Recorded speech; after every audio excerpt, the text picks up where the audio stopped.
তো বন্ধুরা এখন বাজে 1:30 বাজে। তো স্নান ফান করে সব কাজ করে রেডি হয়েছি। দুপুরে খাবার কেউ নেই।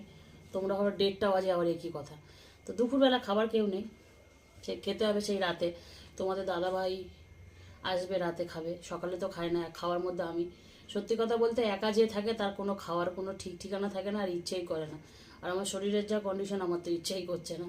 তো যাই হোক, অনেক দিন আগে আমি মুরগির ছাল, মানে অনেক দিন না, 2-1 দিন আগে মুরগির ছাল ছাড়ানোটা দেখিয়েছিলাম, মানে নিয়ে এসেছিলাম, পরিষ্কার করেছিলাম। তো সেটা ফ্রিজে স্টোর করে, মানে সব রেডি করে রেখেছিলাম। দেখো ছোটো ছোটো পিস করেছি, এই দেখো।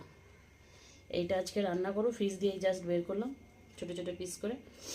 কী দিয়ে রান্না করবো, এই দেখো। এই বাটির 1 বাটি চাল, দেখতে পাচ্ছ? বুঝতেই পেরেছ নাকি? একটু কাছে দেখো। এটা রান্না করব।